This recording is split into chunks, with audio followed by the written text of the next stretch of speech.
رسول الکریم اعوذ باللہ بسم اللہ الرحمن الرحیم. السلام علیکم خواتین و حضرات.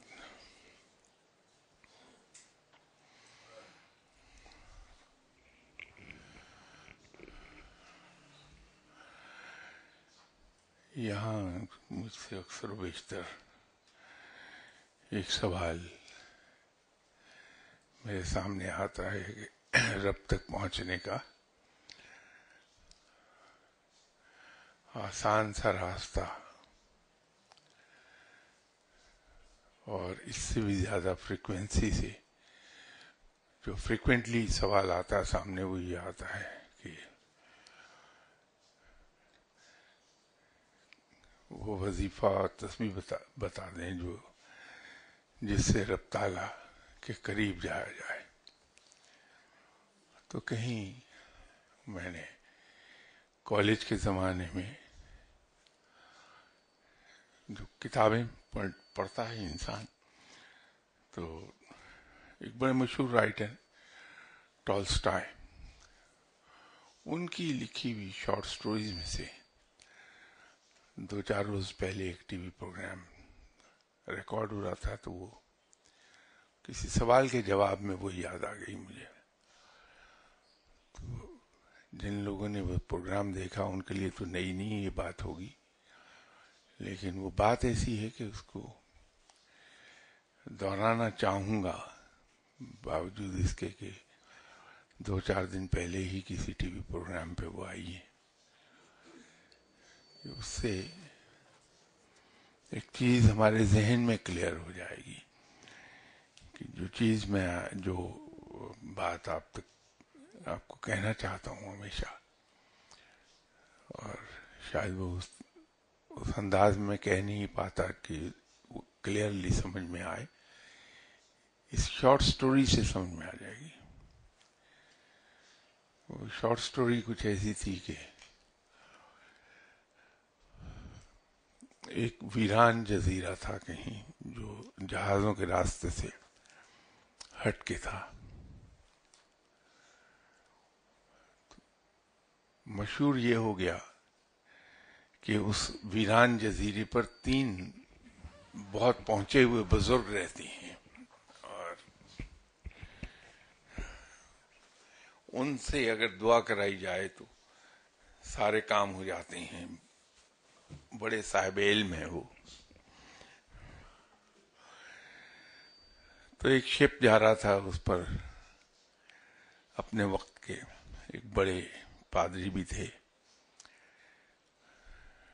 جنہیں بشپ کا ٹائٹل ملا ہوا تھا. تو انہوں نے بھی جہاز میں وہ کہانی سنی کہ یہ ابھی جہاز ایک آدھ دن میں ایک جزیرے کے قریب سے گزرے گا اور اس جزیرے میں یہ 3 بڑے پہنچی ہوئے ہستیاں ہیں. تو پادری کو شوق ہوا کہ میں ملوں.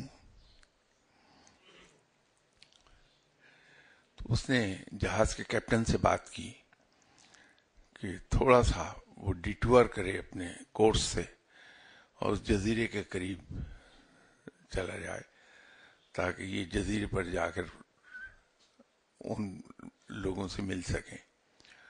تو کیپٹن نے بتایا کہ وہ تو کورس جو ہے سیٹ کورس اس کا اس سے بہت فاصلے پر ہے. تو اس نے کہا کہ جو کوئی بھی کاسٹ ہے اس کی وہ میں پے کر دوں گا، تو تم جہاز اس جزیرے کے قریب لے جاؤ. تو کیپٹن جہاز کو لے گیا اور گہرے پانی میں لنگر انداز کیا. تو ایک چھوٹی کشتی میں پادری صاحب اس جزیرے پہ گئے. تو وہاں رہنے والے 3 لوگوں نے دیکھ لیا کہ کوئی جہاز جزیرے کے قریب آ کے لنگر انداز ہوا ہے اور ایک کشتی وہاں سے اتاری گئی ہے. تو یہ ساحل پہ پہنچے. تو پادری صاحب کا انہوں نے استقبال کیا ساحل پر اور انہیں اپنی جو جھونپڑی سی بنائی ہوئی تھی شیلٹر اس میں لے گئے اور جو کچھ ان کے پاس تھا درختوں سے پھل توڑ کے اور اس سے خاتم دارات انہوں نے کر دی.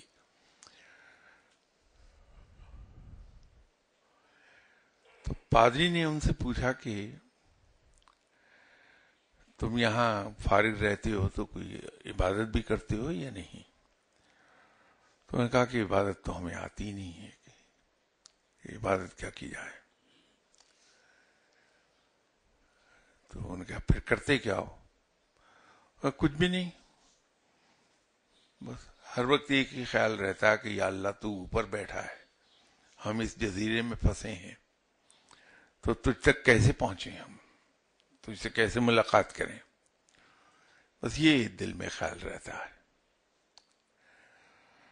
تو پادری نے کہا کہ یہ تو اچھی بات نہیں ہے، تم عبادت کیا کرو اور صبح کے وقت یہ پڑھا کرو، یہ تسبیحاں کیا کرو، دوپہر کو یہ تسبیحاں کیا کرو اور رات کو یہ تسبیحاں کیا کرو، تو انشاءاللہ رب تک جا پہنچو گے.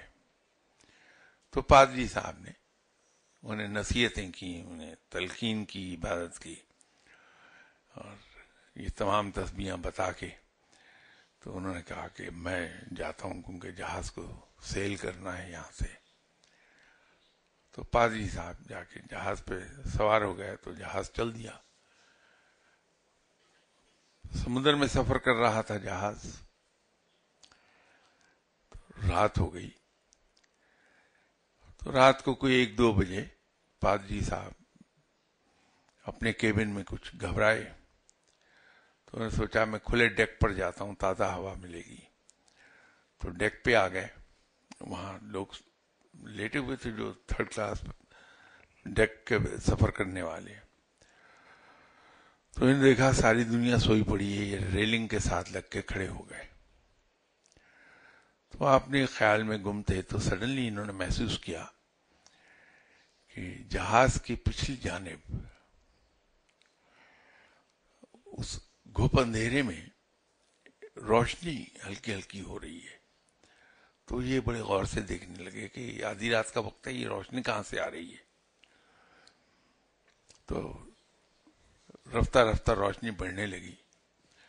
جب وہ روشنی چاروں طرف پھیل گئی تو انہوں نے دیکھا کہ وہ تینوں حضرات پانی کی لہروں پر دوڑتے ہوئے چلے آ رہے ہیں اور روشنی ان کے جسم سے پھوٹ رہی ہے.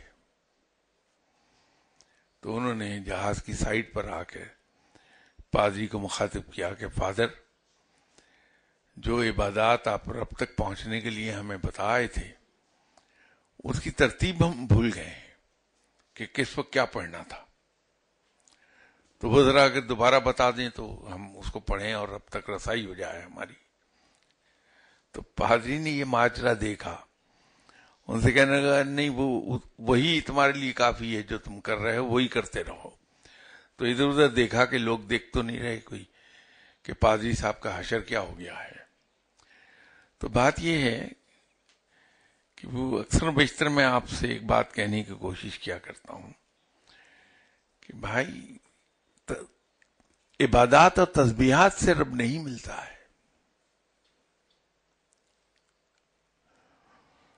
رب تو ملتا ہے جب سچی لگن ہو جائے کہ مجھے رب تک پہنچنا ہے، اور رب کے خیال میں جب ڈوبے بندہ، ہر وقت ہر لمحے اسی کا خیال رہے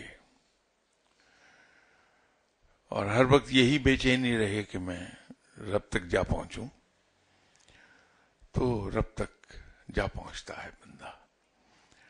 تو یہ تسبیحات، عبادات اس نیت سے کہ میں رب تک جا پہنچوں کام نہیں کر پائیں گی.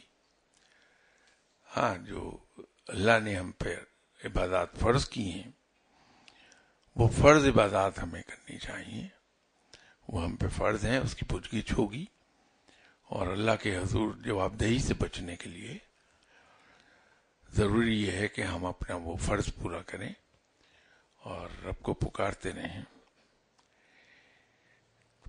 وہ جو فرض عبادات ہیں اس کے علاوہ جو نفلی عبادات ہیں وہ پھر رب کی محبت میں ڈوب کے کی جائیں. اسی کا خیال دل میں بسایا جائے، اور اس کے ساتھ ساتھ جو بہت ہی اہم چیز ہے وہ یہ ہے کہ آپ صلی اللہ علیہ وسلم کی سیرت کی پیروی کی جائے، کیونکہ اگر ہم پیروی نہیں کریں گے آپ صلی اللہ علیہ وسلم کی سیرت مبارکہ کی تو کہیں پہنچ نہیں پائیں گے ہم۔ تو آپ تسبیحات اور وظائف سے دور رہیے، زور اس پہ دیجیے کہ ہم رب تعالی نے جو ہم پہ فرض کی ہیں عبادات وہ کریں، اور باقی اس کی محبت میں، اس کے خیال میں محو رہیں، اور اس سارے پروسیس میں یہ خیال رہے کہ آپ صلی اللہ علیہ وسلم نے دنیا ترک نہیں فرمائی تھی، آپ صلی اللہ علیہ وسلم نے ایک بھرپور دنیاوی زندگی گزاری ہے۔ ہمارے ڈیپینڈنٹس کے لیے ہم اللہ کو جواب دہ ہیں۔ اگر اس پروسیس میں ہمارے ڈیپینڈنٹ اگنور ہو جاتے ہیں، فرض عبادات تو کیجیے، اگر اگنور ہوتے ہیں تو بھی فرض عبادات تو کر لیجیے، لیکن یہ جو نفلی عبادات ہیں میں اس کا ذکر کر رہا ہوں کہ ہمارے ڈیپینڈنٹس ہیں، ماں باپ، بیوی بچے، بہن بھائی، جو ڈیپینڈنٹ ہیں اس کے لیے ہم آنسریبل ہیں اللہ کو، اور نفلی عبادات کے لیے فرض کو نہیں چھوڑا جا سکتا، یہ یاد رکھیے گا، وہ فرض ہمیں پورے کرنے ہیں۔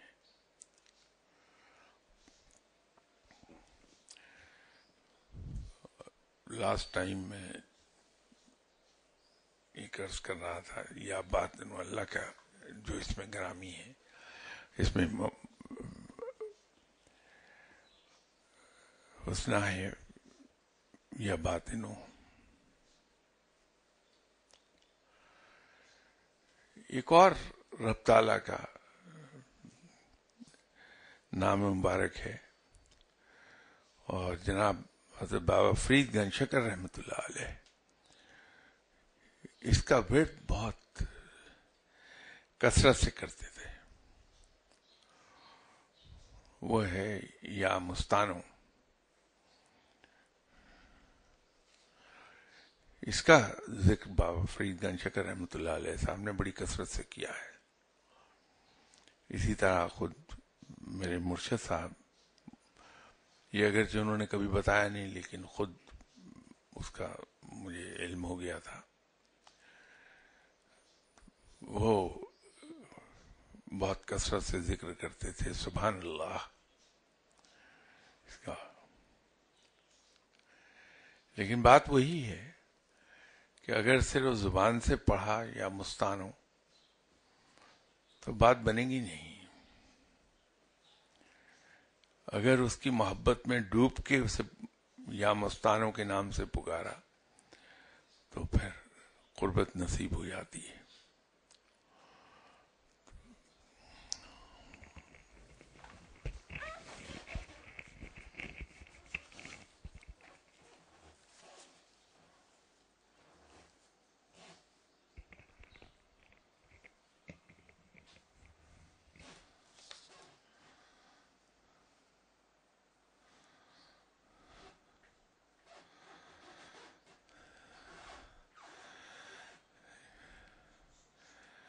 ایک صاحب نے لکھا ہے کہ آپ نے اپنے ایک لیکچر میں فرمایا تھا کہ روح انسانی کی تخلیق کے وقت رب تعالی نے اپنے نور میں سے ایک حصہ لیا۔ تو میرا سوال یہ ہے کہ رب تعالی نہ تو کسی کا باپ ہے نہ بیٹا، تو پھر کیا کوئی اس کی پیدا کی ہوئی مخلوق اس کا حصہ ہو سکتی ہے؟ اگر ہو سکتی ہے تو کیسے؟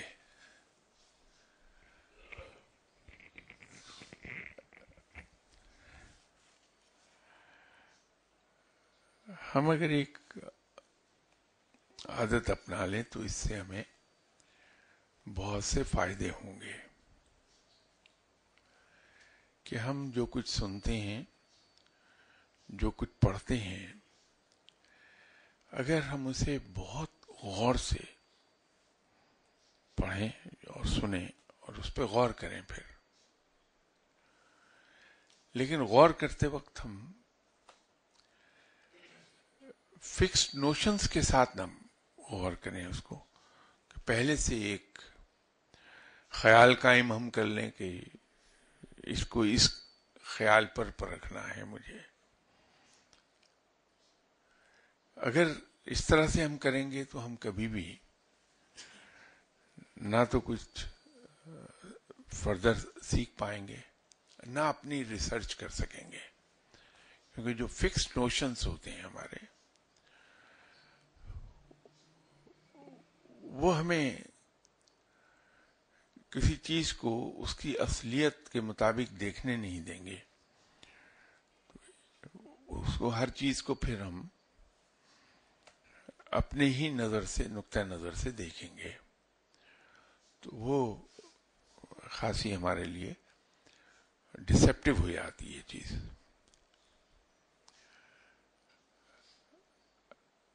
اب یہ جو کچھ میں نے عرض کیا، اس میں ایسا ہے کہ اگرچہ کوئی اچھی چیز نہیں ہے کہ انسان دنیاوی مسائلوں کو لے اللہ کے معاملے میں، یہ قابل کوئی یہ کمینڈیبل چیز نہیں ہے، لیکن بعض اوقات ضروری ہو جاتا ہے کہ سمجھانے کے لیے دنیاوی مثال کو لے لیا جائے.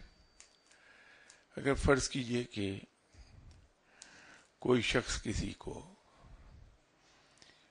اپنا ایک گردہ دے دے، ڈونیٹ کر دے، تو اس سے کیا وہ شخص جس کے جسم میں اس آدمی کا گردہ لگایا جائے گا، وہ کیا اس کا حصہ ہو جائے گا؟ تو اللہ کا نور تو لامتناہ ہی ہے. یا اگر ایک سمندر ہے، اس میں سے ایک بالٹی پانی کی نکال کر کوئی لے جائے تو وہ انسان اس سمندر کا حصہ تو نہیں ہو جائے گا. یہ ہے کہ وہ اس سے مستفید ہوا ہے، اس سمندر سے، اس آدمی سے اسے فائدہ ملا ہے جس کا گردہ اسے، تو وہ شکر گزار اسے ہونا چاہیے کہ اس آدمی نے اپنا ایک گردہ مجھے دیا، یا اسے سمندر کا شکر گزار ہونا چاہیے کہ مجھے اس کے پانی میں سے ایک بالٹی پانی کی مل گئی، نہ کہ وہ اس کا حصہ ہو جائے گا.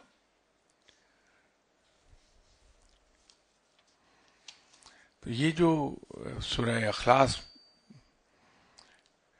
کے ایک حصے کو کوٹ کیا کہ نہ تو کسی کا باپ ہے نہ بیٹا،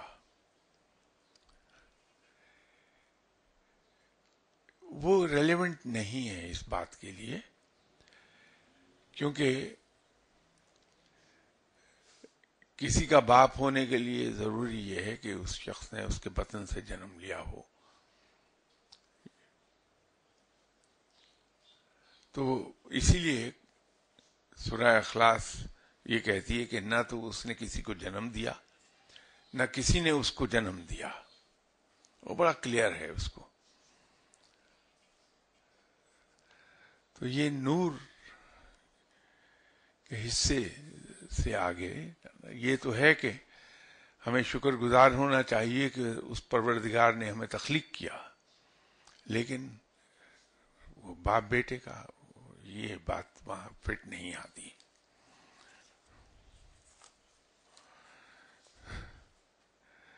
دوسرا سوال بھی ان کا اسی سے متعلق ہے کہ اگر روح انسانی اسی کی ذات کا حصہ ہے تو پھر وہ اتنی گناہگار کیوں ہو جاتی ہے جبکہ وہ رب تعالیٰ کی پاک ذات کا حصہ ہے؟ تو اسے پاک ہی رہنا چاہیے. تو پھر کیا ہم روح انسانی کو اس کی ذات کا حصہ کہیں گے یا پھر اس کا حکم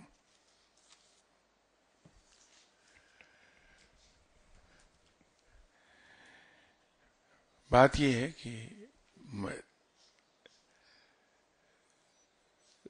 یہ جو روح کی تخلیق کے وقت میں نے عرض کیا تھا، اگر تھوڑا سا اس کو غور سے سنیں گے تو آپ کی سمجھ میں آ جائے گی بات کہ میں کیا کر رہا تھا. بات یہ ہے کہ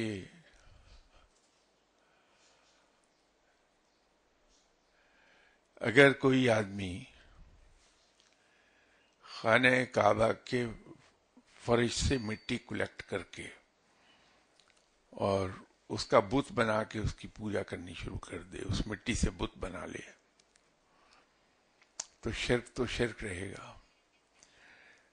اور اگر کوئی یہ کہے کہ چونکہ یہ مٹی خانہ کعبہ کے فرش کی مٹی ہے، اس سے بنا ہوا بت شرک کے زمرے میں کیسے آئے گا، اس کی تو نسبت خانہ کعبہ کے ساتھ ہو گئی، وہ درست نہیں ہے. یہ اس کو پوری آپ ایک کانٹیکسٹ میں دیکھیے. ایک چیز ہے،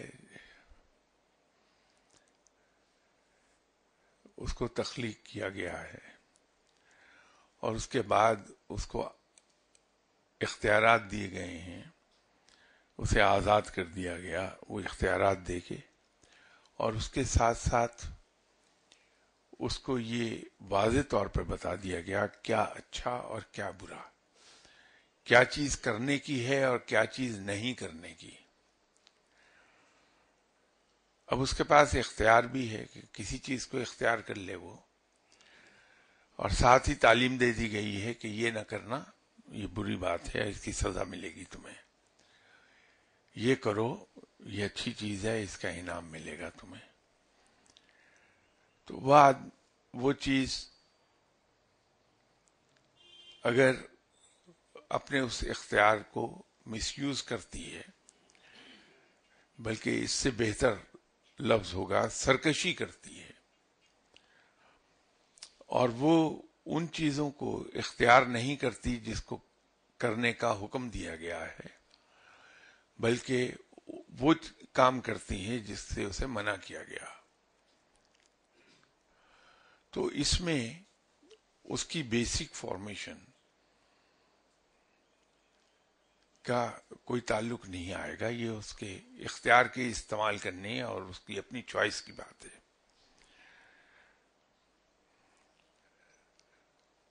اسی لیے سورہ 3 میں رب تعالیٰ نے انسان کے بارے میں یہ فرما دیا کہ یہ انتہائی پستی کو چلا جاتا، اور اس سے پہلے یہ کہہ دیا کہ رب تعالیٰ کی بہترین تخلیق ہے.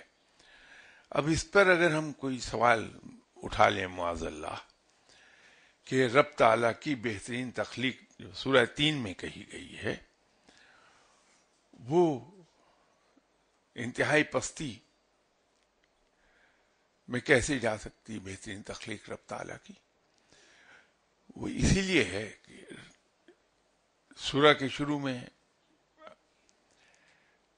بہترین تخلیق کہا گیا، اور سورہ 3 ہی کے تقریباً آخر میں تقریباً کہہ رہا ہوں،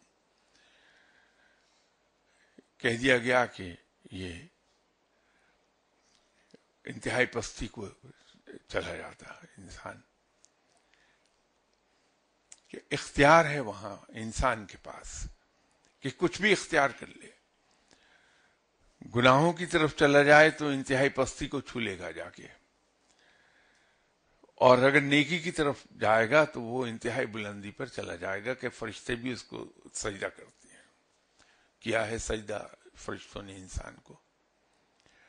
تو اس کا تو ایک سوال آپ یہ بھی بنا سکتے ہیں کہ جس تخلیق کو فرشتوں نے سجدہ کر دیا، جو پاک ہے، معصوم ہے، تو وہ گناہگار کیسے ہو سکتا ہے؟ بات یہ ہے کہ اس معاملے کو پوری اس کی بیک گراؤنڈ کے ساتھ دیکھیے. ٹکڑوں میں دیکھیں گے تو بالکل غلط ملے گی. جس طرح سے مینجمنٹ میں یہ کہا جاتا ہے کہ دنیا کا بہترین فیصلہ بھی آپ کو وقت کے بعد اگر اسے دیکھیں گے تو وہ غلط دکھائی دے گا، تاوقت کہ آپ اسے اس سیٹ آف سرکمسٹانسز کو دوبارہ کریٹ کر کے اس فیصلے کو نہ چیک کریں. کانٹیکسٹ سے ہٹی ہوئی چیز ہمیشہ آپ کو غلط ملے گی، کیونکہ کوئی بھی بات اپنی جگہ پر اس وقت درست ہوتی ہے جب وہ اس کانٹیکسٹ میں دیکھا جائے. اس کانٹیکسٹ کے بغیر دیکھیں گے تو وہ غلط ہوگی، پھر آدمی مس لیڈ ہو جاتا ہے اس سے.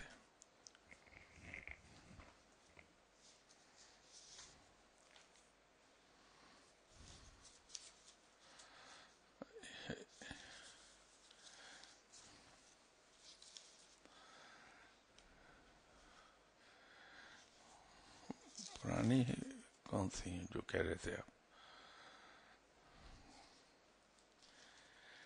میں آپ حضرات سے صرف ایک چھوٹی سی گزارش کرنا چاہ رہا ہوں، اور اس کا فائدہ ملے گا ہم سب کو. یہ پرانوں میں سے نکل آیا 17 مارچ کا.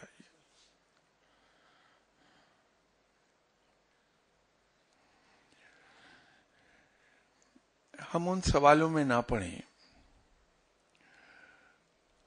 جو مسلمانوں میں تفرقہ پیدا کرتے ہیں،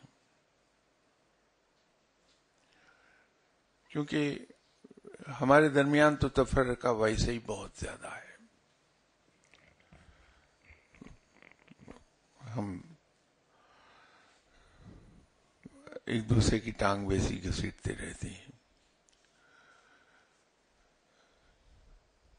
فقیر کے یہاں یہی وجہ ہے کہ آپ کو ہر مذہب اور ہر عقیدے کے لوگ ملیں گے، اور وہ سب کو انٹرٹین کر رہا ہوتا ہے. فقیر تو اس درجے تک کی بھی احتیاط کرتے ہیں کہ اگر ان کو یہ محسوس ہو جائے کہ میرے پاس آنے والا آدمی فلاں مذہب سے تعلق رکھتا ہے، تو جب اس کو کچھ پڑھنے کو وہ بتائیں گے یا اس کے ساتھ بات کریں گے تو وہ اس کی کتاب سے بات کریں گے. اس کو پڑھنے کو بتائیں گے تو اس کی کتاب سے پڑھنے کو بتائیں گے، اس لیے کہ رب تعالیٰ نے کسی کی دل آزاری سے منع کیا ہے. رب تعالیٰ نے لوگوں کے جھوٹے خدا کو جھوٹا کہنے سے منع کیا کہ وہ تمہارے سچے رب کو برا نہ کہیں، جھوٹا نہ کہیں. تو ہم اپنے ہی مسلمان بھائیوں کی، کیونکہ جس مکتبہ فکر کے بارے میں یہ سوال مجھ سے کیا ہے، وہ کہیں ڈکلیئر نہیں ہوئے کہ یہ نان مسلم ہے. ہم اپنے ہی لوگوں کی دل آزاری کیوں کریں؟ میں اس سوال کا جواب دوں گا وہ پبلک ہوگا. تو اس مکتبہ فکر سے تعلق رکھنے والے، اس عقیدے سے تعلق رکھنے والے لوگوں کی دل آزاری ہوگی، تفرقہ پھیلے گا. ہمارا یہ کام نہیں کہ ہم تفرقہ پھیلائیں، اس لیے کہ رب نے اس سے منع کیا ہے. ہمارا کام تو یہ ہے کہ جہاں تفرقہ ہے وہاں لوگوں کو جوڑنے کی کوشش کریں. عام طور پر ایک اعتراض آ جاتا ہے فقیر پر کہ ان کے پاس آنے والے تمام لوگ چور، ڈاکو، بدماش، راشی، بدکار یہ ہوتے ہیں. فقیر ان کو منع نہیں کرتا اپنے پاس آنے سے. وہ منع نہیں کرے گا، کیونکہ ایک بات بڑی واضح ہے کہ ہم اگر کسی چور کو یہ کہیں کہ تم چور ہو تو وہ ہم سے دور بھاگ جائے گا، ہم اس کی اصلاح نہیں کر پائیں گے. کسی کی اصلاح کرنے کے لیے ضروری یہ ہے کہ وہ ہمارے قریب رہے. اسی لیے فقیر لوگ، چور ڈاکو بدماش جو ہیں، ان کو سینے سے لگاتے ہیں، ان کو محبت دیتے ہیں، کیونکہ ان کو دوسرے لوگ محبت نہیں دیں گے. ان کو محبت دے کے اپنے قریب کر کے پھر آہستہ آہستہ وہ ان کی اصلاح ہوتی چلی جاتی ہے، سیدھی راہ پہ آ جاتے ہیں. اسی طرح جو غیر مسلم ہیں، ہم جب اولیاء کرام کی ہسٹری پڑھیں گے تو ہمیں پتہ چلتا ہے کہ ایک بڑی تعداد تھی نان مسلمز کی، کافروں کی، ان کے پاس آنے والوں کی.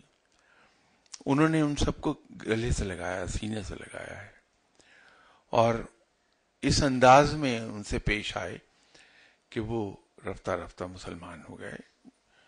جناب خواجہ غریب نواز صاحب نے کیا کیا؟ وہ بیٹھے تھے ایک ایسے علاقے میں جہاں بہت ہی راسخ العقیدہ ہندو فنیٹکس،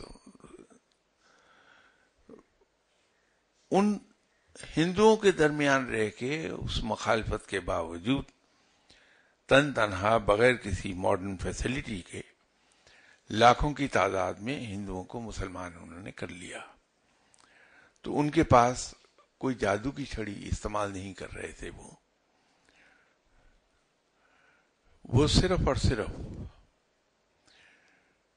ان سے محبت سے پیش آتے تھے، ان پر کبھی انگلی نہیں اٹھائی، ان کو یہ نہیں کہا کہ تم کافر ہو، کفر کرتے ہو، تم جہنم میں جاؤ گے، بلکہ اس کا ذکر ہی نہیں کیا کہ وہ ہیں کیا. تو محبت سے اپنے قریب کیا، کردار ایسا تھا کہ اس سے متاثر ہوئے، ہندو اور مسلمان ہونا شروع ہو گئے. میری گزارش آپ سے صرف اتنی ہے کہ یہاں جب سے یہ سلسلہ شروع ہوا ہے گفتگو کا، کوشش یہی کی ہے کہ کہیں زبان سے ایک ایسا لفظ نہ نکل جائے کہ کسی کی دل آزاری ہو جائے، کسی کو دکھ پہنچے.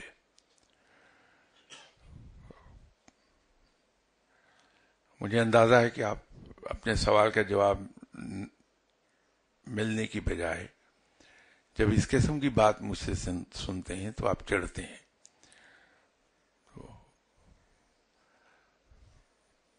کہ آپ لیکچر مت دیا کیجئے، صرف سوال کا جواب دے دیا کیجئے سیدھا. لیکن بھائی، کل کو مجھے اللہ کو جواب دینا ہے. میں تمام دعا کرنے والے حضرات سے ایک بات کہا کرتا ہوں کہ آپ لوگ دعا کرتے ہیں لوگوں کے لیے،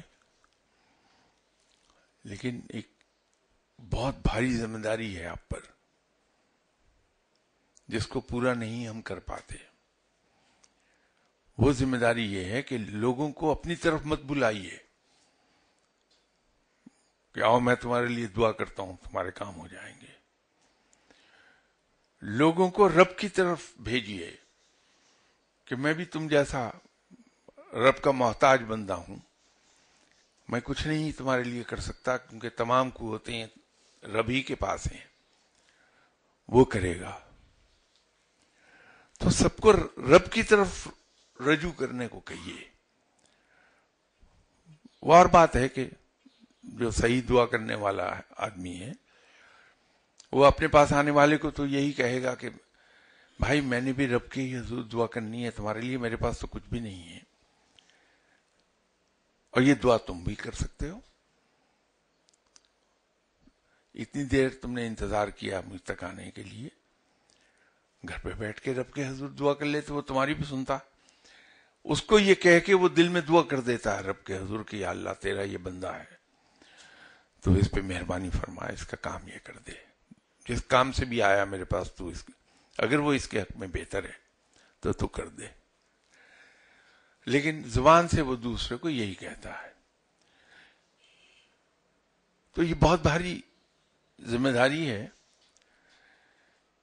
جو آدمی اس طرح کی گفتگو کا سلسلہ شروع کرتا ہے اس پر بھی یہ ذمہ داری عائد ہو جاتی ہے کہ اگر اس کے سامنے کوئی ایسا سوال آ گیا ہے تو بجائے اس کے کہ اس کا سیدھا جواب دے کے جان چھڑا لے، ہر آدمی خوش کہ دیکھیے میں نے یہ سوال پوچھا، مجھے فوراً جواب مل گیا، لیکن وہ آنسریبل ہے اللہ کو، صحیح بات علم کی پہنچا دینی چاہیے لوگوں تک تاکہ اس جواب دہی سے آدمی بچ جائے۔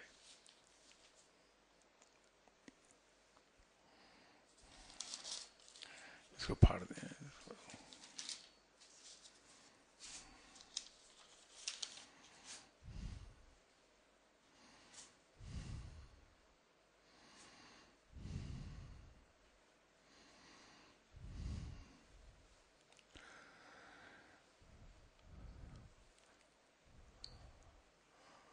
ایک اور سوال یہ ہے کہ میرا سوال یہ ہے کہ ہماری کیا چیز ہے،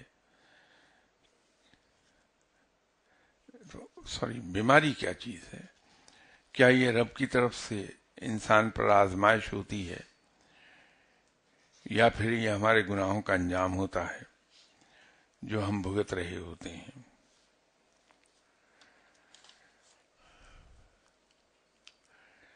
ایک بار جناب حضرت ابو بکر صدیق رضی اللہ تعالی عنہ بخار میں مبتلا ہو گئے تھے، باوجود علاج کے وہ بخار اتر نہیں رہا تھا۔ جب بہت روز ہو گئے اور تکلیف بہت تھی جناب حضرت ابو بکر صدیق رضی اللہ تعالی عنہ کو،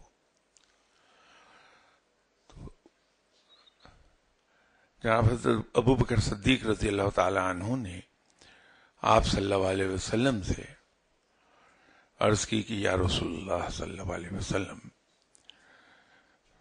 بیماری نہیں جا رہی، دعا کریں کہ بیماری میری ختم ہو جائے۔ جواب کیا آیا کہ ابو بکر کیا تم نہیں چاہتے کہ تمہارے گناہ دنیا ہی میں دھل جائیں؟ یہ جو اس سے ہمیں پتہ چل جائے گا کہ بیماری کیا ہے۔ جب ہم بیمار ہوتے ہیں تو یہ ایک طرح سے آزمائش بھی ہوتی ہے ہماری کہ ہم اس تکلیف میں رب تعالیٰ کے شکر گزار رہتے ہیں اور اپنی اس بات پر قائم رہتے ہیں کہ جو کچھ بھی ہے وہ رب کی طرف سے ہے، اور ہمارا رب ہمارا سب سے بڑا ویل وشر ہے، اور وہ جو کچھ کرتا ہے ہماری بہتری کے لیے کرتا ہے، اس کا ہر فیصلہ ہماری بہتری کے لیے ہے۔ تو ہمیں رب تعالیٰ پر بھروسہ رکھنا چاہیے کہ اگر یہ بیماری آئی ہے تو یہ بیماری بھی رب ہی کی پیدا کردہ ہے، اور رب ہی اس سے شفا عطا فرمائے گا ہمیں۔ ہم بڑے صبر سے اس بیماری سے گزرتے ہیں، اور چونکہ آپ صلی اللہ علیہ وسلم کا حکم ہے کہ جب تم بیمار ہو تو اپنا علاج کراؤ، تو ہم آپ صلی اللہ علیہ وسلم کے حکم کی تعمیل میں اپنی بیماری کا علاج کراتے ہیں، لیکن ہم ہائے نہیں کرتے پھرتے، اس لیے کہ پھر وہ رب تعالیٰ پر بھروسے کے خلاف ہے وہ بات۔ تو ہمارا تو ایمان یہ ہے کہ بیماری بھی رب ہی نے پیدا کی ہے، اس کا علاج بھی رب نہیں پیدا کیا، اس لیے کہ اس کا اپنا فرمان ہے کہ میں نے کوئی ایسی بیماری نہیں پیدا کی جس کا علاج نہ پیدا کیا ہو، اور یہ بھی ہمارا ایمان ہے کہ شفا دینے والا رب ہے۔ تو جب شفا دینے والا رب ہے تو پھر مجھے اپنے رب سے ہی رجوع رکھنا چاہیے کہ یا اللہ مجھے اس بیماری سے نجات دلا اور مجھے شفا کامل عطا فرما دے. تو اس کو یہ تو ہم سمجھیں کہ یہ ایک ٹیسٹ آ گیا ہمارے رب پر بھروسے اور صبر کا. ہم جناب حضرت ایوب رضی اللہ تعالی عنہ کو کیوں بھول جاتے ہیں؟ جناب حضرت ایوب علیہ السلام پیغمبر تھے، ان کو کیوں بھول جاتے ہیں کہ زخم میں جو کیڑے پڑ گئے تھے، اس زخم سے گرنے والے کیڑے کو اٹھا کے واپس زخم پر رکھ دیتے تھے کہ یہ میرے رب کی طرف سے ہے. تو وہ تو صبر ایوب تھا. یقینی بات ہے کہ ہم وہاں تک تو جا نہیں سکتے، لیکن یہ تو ضرور ہے کہ ہم بیماری کو بہت صبر سے اور خاموشی سے برداشت کر جائیں اور رب تعالیٰ سے دعا کرتے رہیں کہ یا باری تعالیٰ تو شفا دینے والا ہے، تو بیماری سے مجھے نجات دلا دے، مجھے شفا عطا فرما دے. تو انشاءاللہ اس سے بیماری سے نجات مل جائے گی.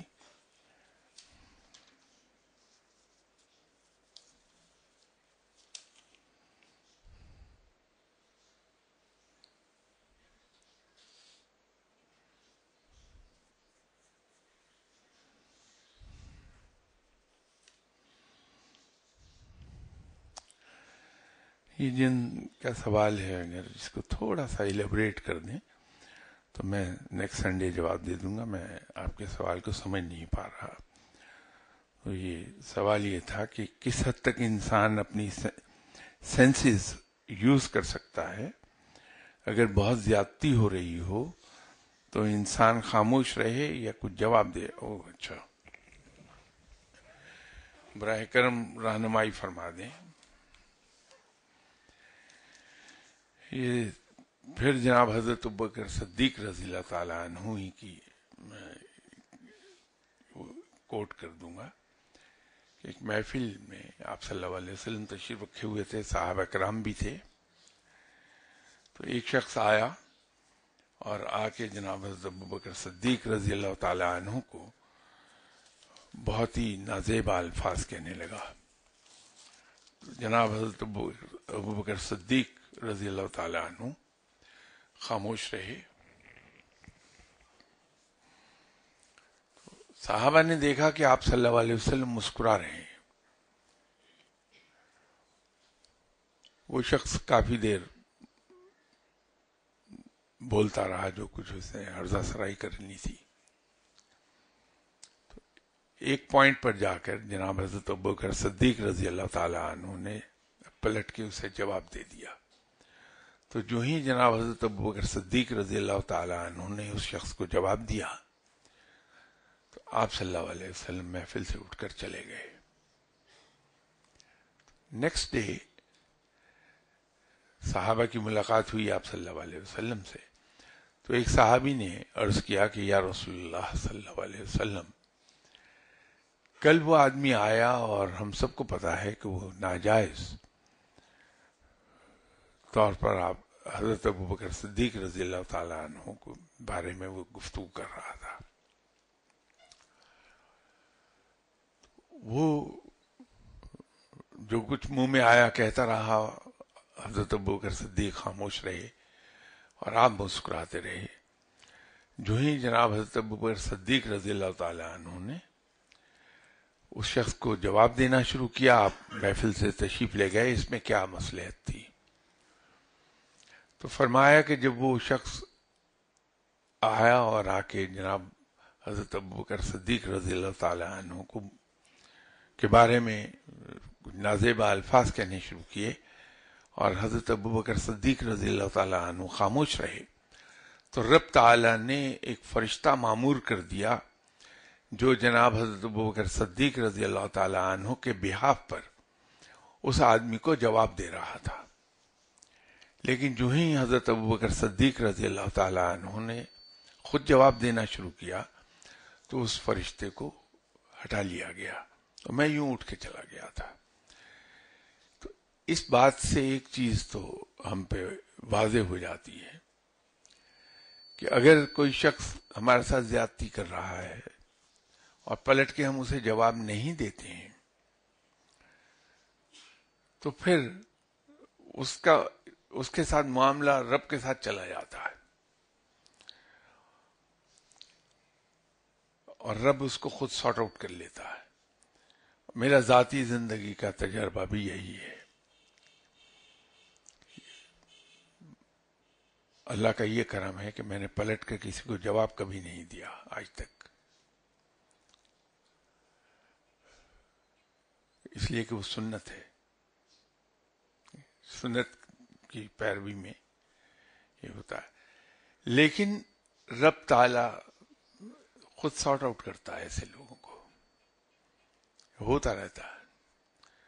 تو چونکہ آپ نے مجھ سے پوچھا ہے تو میری رائے یہ ہوگی کہ کوئی کچھ ہی آپ کو کہہ دے، کچھ بھی کرتا رہے، سنت پہ عمل کیجئے، خاموش رہیے، اور آپ کو چند دن میں ہی پتہ چل جائے گا کہ رب تعالی اس آدمی کو کیسے سارٹ آؤٹ کر رہا ہے. اور وہ وقت ہے جہاں پھر امتحان آئے گا ہمارا کہ ہم خوش نہ ہوں کہ اس آدمی کے ساتھ یہ ہو رہا ہے، یا لوگوں سے یہ نہ کہیں کہ دیکھا اس نے میرے ساتھ یہ کیا تھا، اس کے ساتھ یہ ہو گیا، بلکہ اس کے لیے اللہ کے حضور دعا فرما دیں کہ یا اللہ میں نے اسے معاف کیا، تو بھی اسے معاف فرما دے. اس سے آپ کا اجر کئی گنا بڑھ جائے گا اور آپ پہ رحمتوں کی بارش ہو جائے گی.